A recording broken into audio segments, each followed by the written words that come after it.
어느 해 추운 겨울이었습니다. 북미 인디언의 안내에 따라서 로키 산맥을 지나던 한 여행자가 끝없이 펼쳐진 눈 위에서 골짜기를 향해 지나간 외로운 여행객 한 명의 발자국을 발견했습니다. 여행자는 발자국을 보고는 눈이 가득한 겨울에 로키 산맥을 혼자 여행한다는 것이 가능한 일인지 인디언 안내자에게 물었습니다. 그때 안내자는 여행객에게 자랑스러운 듯이 말했습니다. 당신이 본 하나의 발자국은 외로운 여행자의 발자국처럼 보일지 모르지만 사실 제가 속해 있는 인디언 부족 용사 전체의 발자국입니다. 저희 부족은 적과 대항해 싸우러 나갈 때 먼저 용감한 투장이 전쟁의 승리를 기원하며 얼굴과 몸에 화려한 색칠을 하고 머리에 독수리 깃털을 꽂고는 도끼와 화살을 들고 선두에 섭니다. 그러면 부족의 모든 용맹스러운 병사들이 한 줄로 서서 투장이 먼저 딛고 지나간 발자국을 따라 정확하게 발을 내디디면서 뒤를 따라갑니다. 그들의 이동은 빠르지는 않지만 정확합니다. 어느 누구도 앞서 난 발자국을 떠나 다른 곳으로 가지 않습니다. 그 발자국은 하나뿐이지만 결코 외로운 발자국이 아닙니다. 오히려 승리를 가져다주는 부족 전체의 하나된 열망이며 열정입니다. 그래서 우리는 언제나 승리합니다. 추장의 발자국만 따른 인디언 부족처럼 우리도 따라가야 할 길이 있습니다. 절대로 벗어나서는 안 되는 길이 있습니다. 오늘은 룻기에 등장하는 보아스를 통해서 말씀이 가라고 하는 길만 걸었던 사람의 아름다운 인생을 보면서 은혜를 나누려고 합니다. 본문의 앞까지 룻기 내용을 간단히 말씀드리면 이렇습니다. 룻기는 모두 4개의 장으로 구성되어 있습니다. 먼저 1장에는 비참한 처지에 처한 나오미의 우여곡절이 그려져 있습니다. 그녀는 가족과 함께 고향을 떠나서 모압이라는 이방 땅, 낯선 지역으로 이주를 갔습니다. 그런데 그곳에서 남편과 2 아들을 잃습니다. 그녀는 2 며느리와 함께 자신의 고향인 베들레헴으로 돌아오던 길에 2 며느리를 그들의 고향으로 돌려보내고 자신만 오려고 합니다. 나오미의 강권에 못 이겨서 오르반은 돌아갔지만 룻은 시어머니를 향한 사랑과 하나님을 향한 믿음으로 끝까지 나오미를 붙잡습니다. 매우 가난한 형편이 나아질 기색이 보이지 않는 가운데 그들은 나오미의 고향인 베들레헴으로 돌아옵니다. 2장은 보리 추수가 한창인 들판의 배경 위에서 진행됩니다. 베들레헴으로 돌아온 이후 룻은 생계를 위해 이삭을 주우러 밭으로 나갑니다. 마침 룻은 엘리멜렉의 친족 중에 유력한 자인 보아스의 밭으로 들어가 이삭을 줍게 되고 마치 짝사랑하는 소년의 풋풋한 마음을 보여주듯 보아스가 등장해서 보아스의 시선, 보아스의 말 속에서 룻을 향한 그의 호감을 보여줍니다. 3장은 밤에 펼쳐지는 사랑의 그림이 그려집니다. 보아스가 기업 물을 자라는 것을 알아차린 나오미는 적극적으로 가정의 회복을 도모합니다. 룻은 나오미의 지시에 따라서 타작마당의 곡식단 더미 옆에서 잠을 자고 있는 보아스의 발치에 눕습니다. 한 이불 안으로 들어간 것입니다. 아무도 모르게 이불 속으로 들어온 호감을 느꼈던 그 여인을 발견한 보아스에게 룻은 기업 물을 자로서 자신을 아내로 받아달라고 청합니다. 이미 서로에게 호감을 가지게 된 2 사람이 한 이불 안에 있었지만 2 사람은 매우 윤리적인 절제와 질서를 보여줍니다. 더 가까운 친척이 기업 물을 책임을 포기하면 자신이 그 책임을 기꺼이 지겠다고 약속을 해주면서 그녀를 안전히 돌려보내줍니다. 그리고 오늘 본문의 말씀이 시작됩니다. 4장 1절과 2절 말씀을 보시면 보아스가 성문에 올라가서 앉았습니다. 이것은 공개 법정을 요구하는 것입니다. 10명의 장로를 부른 것은 증인으로 세운 것입니다. 율법이 가르치는 기업 물을 자에 대한 내용을 공개적으로 법정에서 서서 정리하려고 합니다. 이렇게 공개 법정에서 무언가가 결정되게 되면 모든 이스라엘 공동체가 알도록 공포합니다. 기업 물을 자에게 기업 물을 권리를 이행할 것인지 묻기 위해 지금 보아스가 이 공개적인 자리를 스스로 마련한 것입니다. 보아스는 유력한 사람입니다. 힘이 있고 돈이 있고 권력이 있는 사람입니다. 유력한 사람이기 때문에 그 기업 물을 사람과 잘 합의하면 굳이 공개 법정에서 그 기업 물을 사람이 네, 제가 기업을 무르겠습니다. 제가 룻과 결혼하겠습니다. 라는 상상도 하기 싫은 일이 일어나지 않도록 손을 미리 쓸 수 있습니다. 이미 서로의 마음을 확인한 보아스와 룻의 사이입니다. 보아스는 늦은 나이에 어리고 아름답고 게다가 신실하기까지 한 믿음의 이성 룻을 만났습니다. 너무 나이가 많아서 자신의 양심상 다가가지도 못하는데 자신의 이부자리에 먼저 찾아온 그 여인에게 내가 이렇게 나이가 많은데도 나이를 따지지 않고 와주다니 네가 참 인애롭구나 라고 말할 정도로 그렇게 큰 나이 차이가 있었습니다. 늦은 나이에 만난 이성에 대해서 얼마나 가슴이 두근거렸겠습니까? 바로 결혼을 하고 싶었을 것 같습니다. 게다가 자신이 원하는 것을 가질 수 있는 위치에 있는 사람이었지 않습니까? 그녀를 얻기 위해서 혹여나 어려움이 생길 만한 일들을 만들지 않을 수 있을 만한 보아스는 그런 사람이었습니다. 그러나 보아스는 그 길을 택하지 않았습니다. 자신의 유력함을 그런 방향에 사용하지 않았습니다. 아주 공명정대하게 하나님의 말씀에 복종하는 길을 선택했습니다.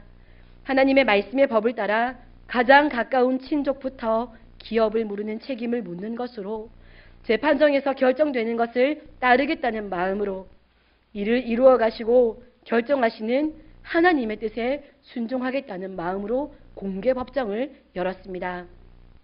룻의 마음이 충분히 전달되었고 보아스의 마음도 전달되었습니다. 그러면 모든 것이 해결된 것이 아닌가? 그러나 보아스는 절대로 두 사람의 마음이 정해진 것으로 충분하다라고 말하지 않았습니다. 하나님의 율법이 규정하고 있는 것을 마음을 담아 복종하고 절차를 받아들입니다. 더 먼저 기업 물을 자가 있었기 때문에 원하는 것을 원하는 방법대로 원하는 시기에 가지지 못할지라도 물러설 각오를 하면서 어떤 결과를 주시든 하나님의 주권과 일하심에 대해 절대적인 신뢰를 가지고 행동하고 있습니다. 성경은 마침 그때 그 기업 물을 자가 지나갔다고 말씀하십니다. 보아스는 기업 물을 자에게 먼저 기회를 주고 있습니다. 3절, 4절 말씀입니다. 다 함께 3절, 4절 말씀을 다시 한번 읽어보겠습니다. 시작. 보아스가 그 기업 물을 자에게 이르되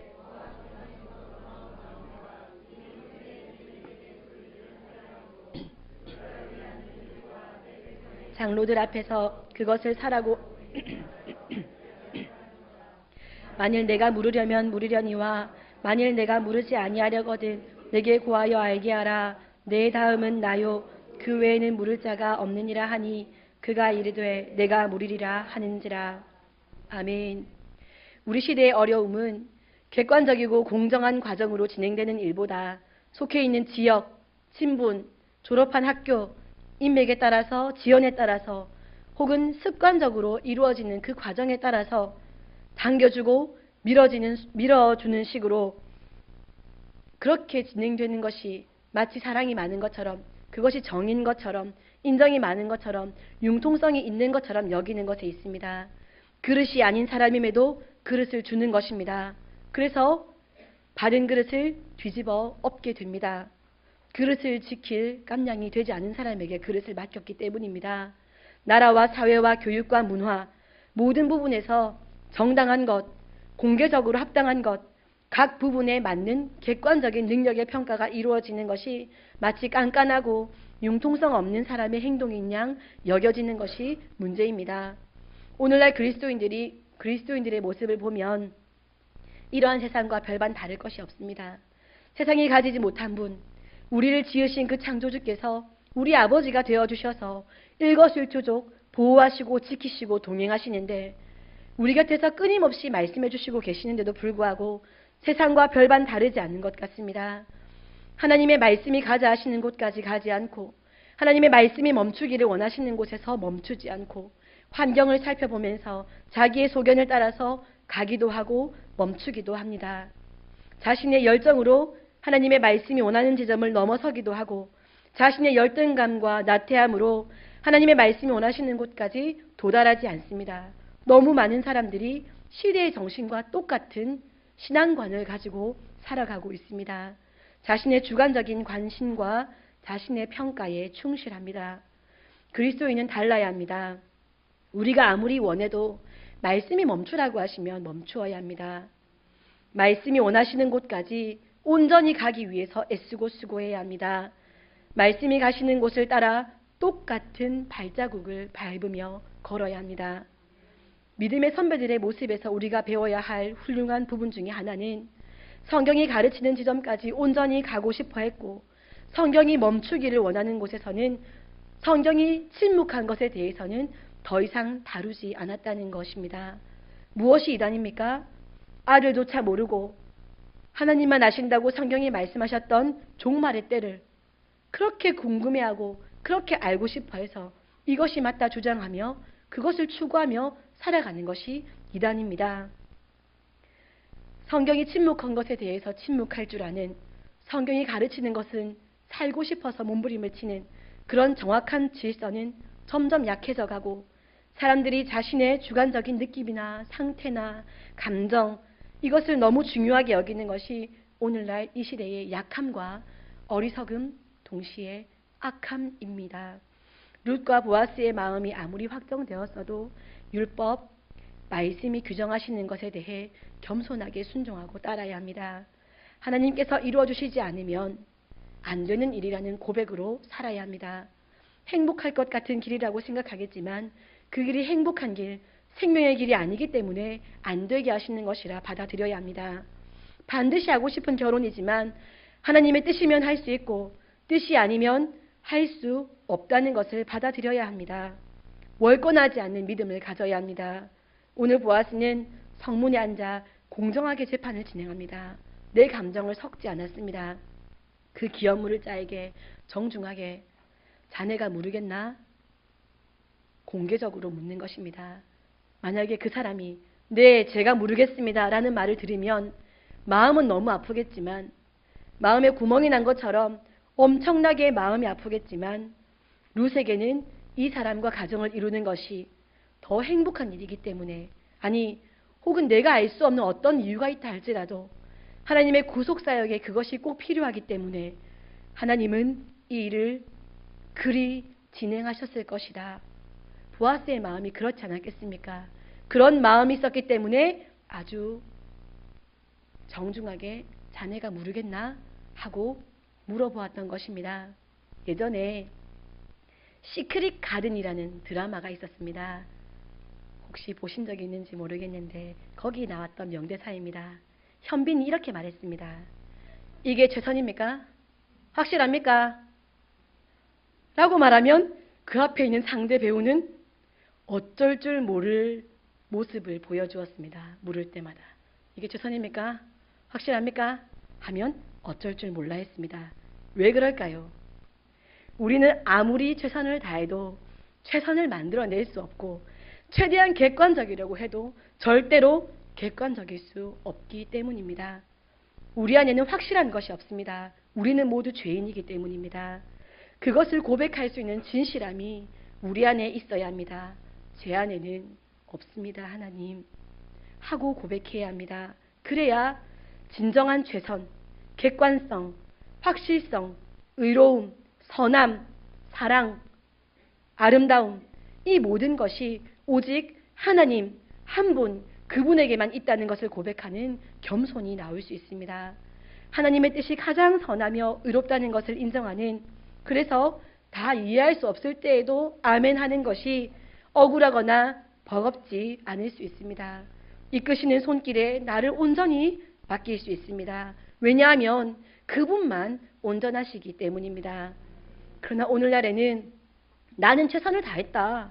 나는 객관적으로 문제를 살피려고 했다. 난 양심에 부끄럽지 않도록 행동했다. 라는 어리석은 말을 섣불리 하는 사람들이 얼마나 많은지 모릅니다. 우리는 죄로 치우쳐 있고 자기 사랑에 치우쳐 있는 사람이라는 존재입니다. 아무리 양심상 일을 다루어도 우리의 양심은 너무나 쉽게 이런 이유로 저런 이유로 합리화하는 양심입니다. 최선이라고 말하지만 사실은 최선이 아닙니다. 말씀이 가자고 하실 때 가고 말씀이 멈추라실 때 멈추는 그 말씀을 따라 유일한 진리이신 말씀 앞에 살아가는 것, 그것을 위해 최선을 다하는 것이 우리가 할 수 있는 최선입니다. 우리가 삶을 살아가는 매 순간마다 우리는 최선을 다할 수 없고 공정할 수 없고 객관적일 수 없는 하나의 피조물인 것을 인정하시고 고백하시기 바랍니다. 룻기가 기록된 배경은 사사시대입니다. 사사시대의 가장 중요한 특징은 왕이 없기 때문에 백성들이 소견에 오른 대로 행하는 것입니다. 이미 하나님께서 우리의 왕이심에도 불구하고 그들은 왕이 없다고 여겼고 자기 소견에 옳은 대로 생각하고 결정하고 행동했습니다. 그런 어두운 시대를 살았던 보아스이지만 그는 시대의 흐름을 따라 살지 않았습니다. 시대의 정신을 거부했습니다. 말씀을 붙잡았습니다. 마치 노아가 생각이 나기도 합니다. 오늘날 많은 그리스도인들은 세상은 다 그렇게 살지 않는데 나만 그렇게 살면 무슨 의미가 있습니까? 라고 말합니다. 내가 그렇게 산다고 세상이 변하냐고 말합니다. 보아스는 그렇게 말하지 않았습니다. 그렇게 암울했던 사사시대이지만 남들이 그렇게 사니까 나도 어쩔 수 없다. 그렇게 말하지 않았습니다. 두 사람의 마음을 확인했지만 그래도 말씀 앞에 자신들을 굴복시키고 있습니다. 말씀이 요구하시는 것에는 어떤 결과라도 받아들일 각오를 하고 재판을 열었습니다. 세상이 어떨지라도 우리의 삶과 행위를 결정하는 기준은 오직 말씀이어야 합니다. 시대의 정신이 아닙니다. 사람들이 그렇게 안 산다. 그것은 우리의 기준이 될 수 없습니다. 우리의 경험이나 생각, 우리의 정직한 자기 반성, 그것도 기준이 될 수 없습니다. 우리는 믿을 만한 대상이 아니기 때문입니다. 하나님의 말씀이 우리의 삶과 우리의 가치를 결정하는 기준이 되어야 합니다. 이런 자세의 보아스, 그에게 하나님은 어떤 답을 주셨을까요? 그가 소원으로 품은 것은 하나님의 뜻과 일치했습니다. 이것이 진짜 응답입니다. 하나님이 계획하신 것이 내 마음의 소원이 되는 것. 내가 정말 많이 소원했는데 사실은 그것이 하나님께서 많이 원하셨던 것. 너무 감동적이지 않습니까? 나는 내가 좋아서 이 일을 하고 있다고 생각했는데 하나님은 나를 통해 이것을 받고 싶어 하셨다니 얼마나 감동적입니까? 사사시대, 시대의 정신을 따라 자기의 소견을 따라 살았던 한 사람의 삶을 비유하며 생각해 보겠습니다. 더 가까운 친족이라 먼저 기업물을 권리를 가진 사람에게 보아스가 물었습니다. 자네가 엘리멜렉의 가문 그 기업을 물을 것인가? 그러자 4절 하반절에서 그 기업 물을 사람이 자신이 물으겠다고 답합니다. 그러자 보아스가 지금 이 사람이 기업 물은다는 말이 무슨 말인지 설명을 해줍니다. 5절 말씀입니다. 다 함께 5절 말씀 읽겠습니다. 시작.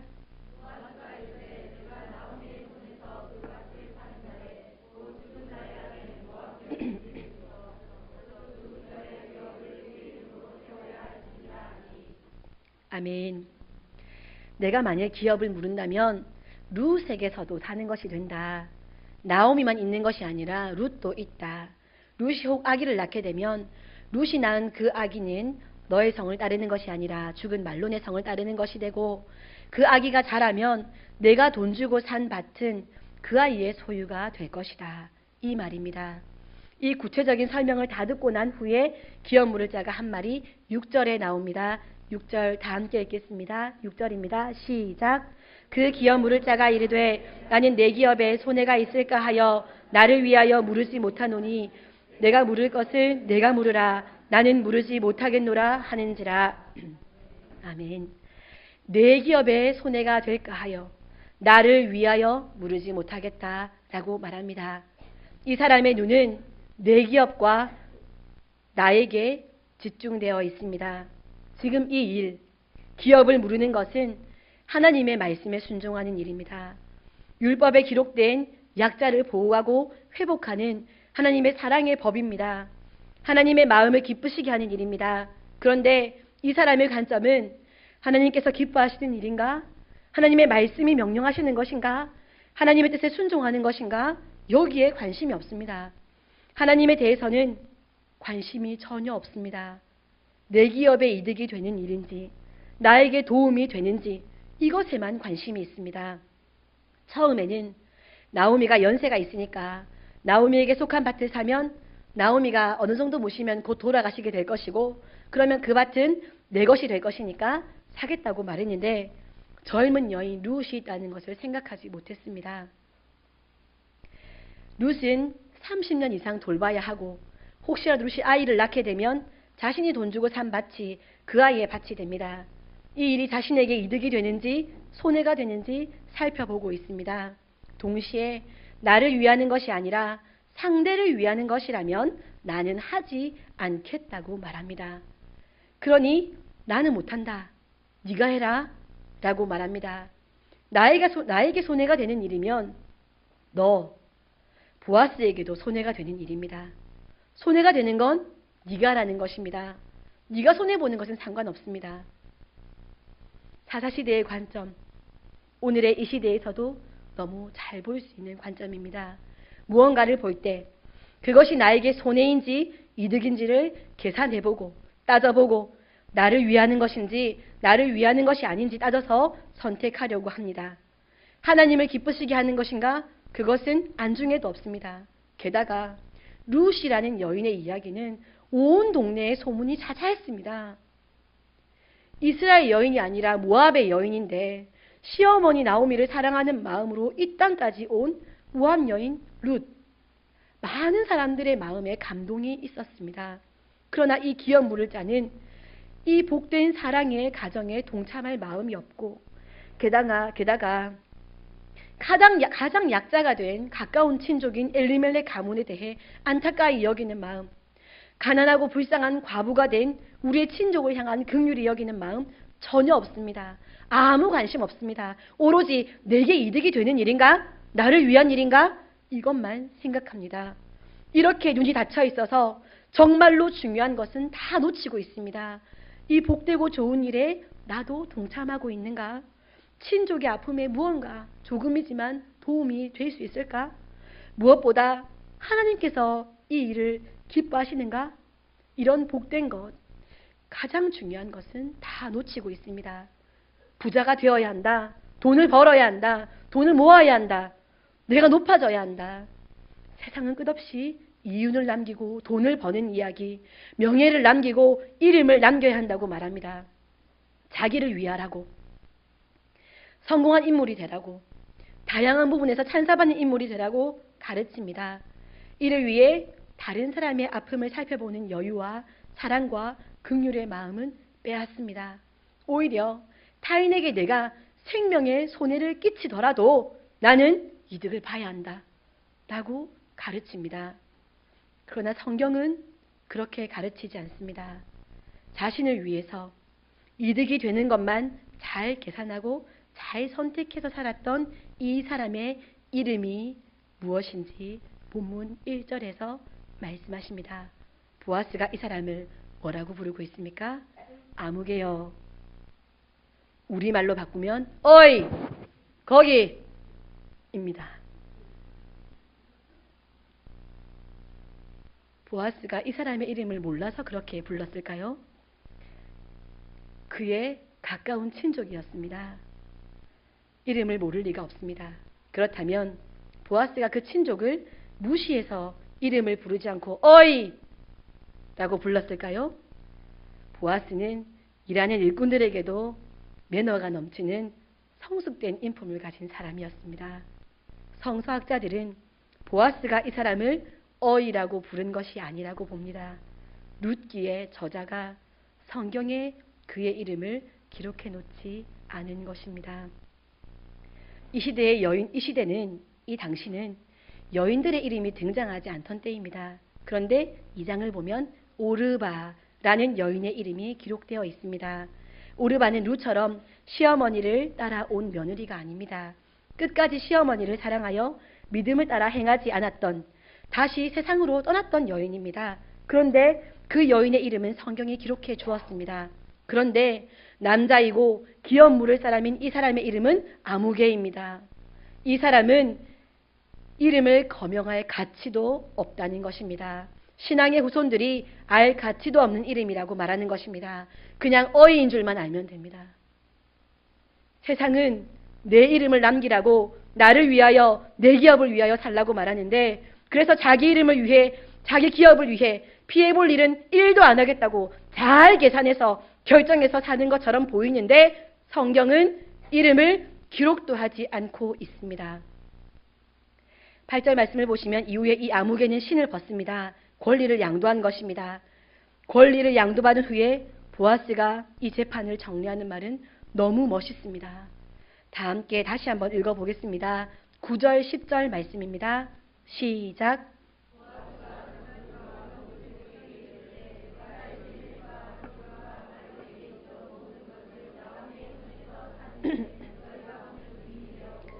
또 말론의 아내 모압 여인 룻을 사서 나의 아내로 맞이하고 그 죽은 자의 기업을 그의 이름으로 세워 그의 이름이 그의 형제 중과 그곳 성문에서 끊어지지 아니하게 하매 너희가 오늘 증인이 되었느니라 하니.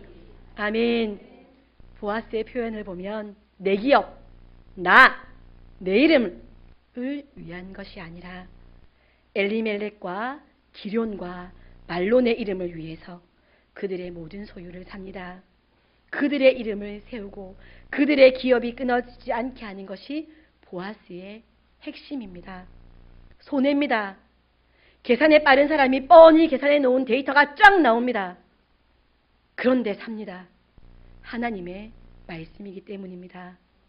세상은 계산이 빠른 사람을 지혜롭다고 말하지만 하나님을 사랑하는 사람은 세상 이치에 따라 계산하지 않습니다. 당장의 손해가 되는 줄 알지만 기쁘게 자신을 그 자리에 두기로 결정합니다. 하나님의 말씀이기 때문입니다.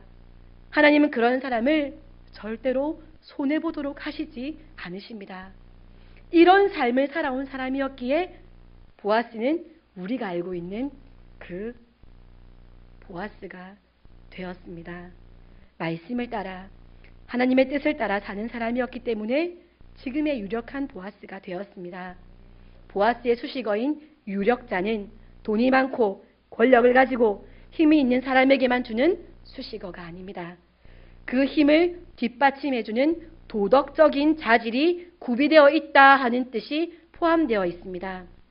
우리가 돈 많은 사람에게 재벌이다 라고 말할 수는 있지만 이스라엘 백성들은 돈 많다고 유력자라고 말하지 않았습니다. 도덕적인 자질까지 구비되어 있는 사람에게만 이 유력자라는 수식어를 붙여 주었습니다. 성품도 자질도 잘 구비되어 있던 인물이 보아스입니다. 마음의 그릇도 큰 사람, 인격도 훌륭한 사람입니다. 하나님이 그를 이렇게 세워주셨습니다. 말씀 마무리하겠습니다. 룻기의 뚜렷한 특징 중에 하나는 이름입니다.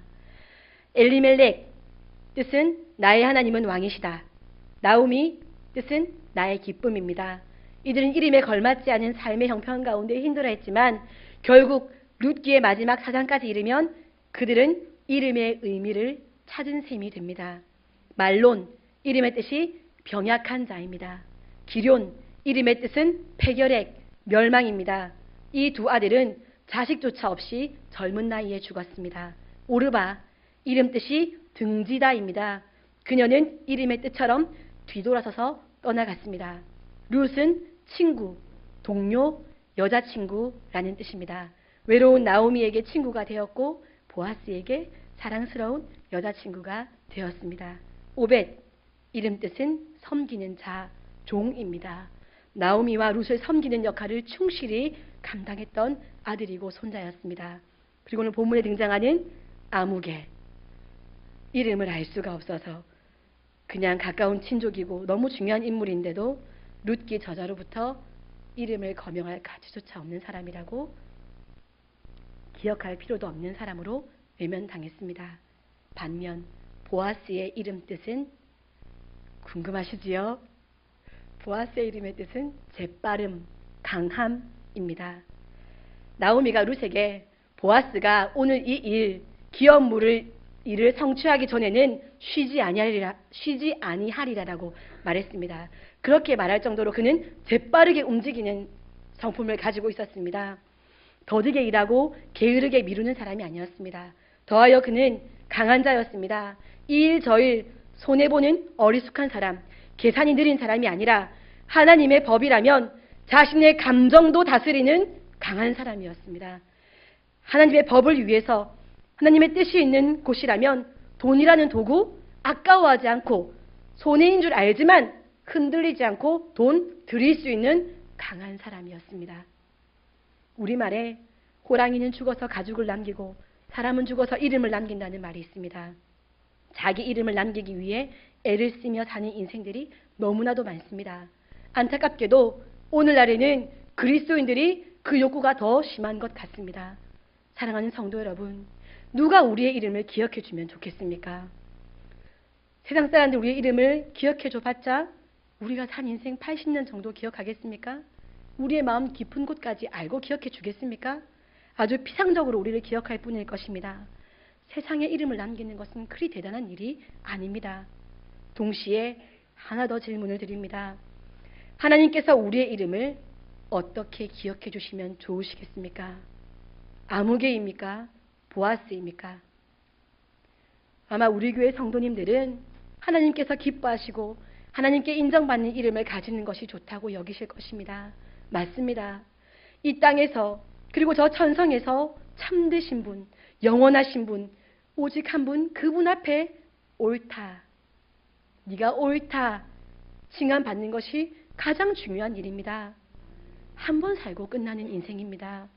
시대의 정신에 발맞추어 가는 것으로 의미를 두지 말고 내 감정과 내 양심과 내 의지에 내 경험에 의해 좌우되지 말고 내 기업과 내 이름의 영광을 위해 선택하지 말고 영원히 변하지 않는 진리의 말씀, 그 말씀을 통해 보여주시는 하나님의 뜻, 이 한 가지를 붙잡고 가라 하실 때 좀 버겁고 힘들어도 좀 가셨으면 좋겠습니다. 멈추라고 하실 때 이제는 더 이상 말하지 말고 그냥 그 자리에 멈추어 서셨으면 좋겠습니다. 그런 우리의 인생은 하나님께서 우리에게 주고 싶어 하시는 가장 복된 자리라는 것을 살아보셨으면 좋겠습니다. 가라 하실 때까지 가고 멈추라 하실 때 멈추어 있는 그 자리는 하나님께서 우리에게 허락하시는 가장 복된 자리가 될 것입니다. 그 자리에서 하나님을 찬양하고 하나님께 감사를 올려드릴 수 있는 복된 우리 새벽교회 성도님들 되시기를 바랍니다. 기도하겠습니다.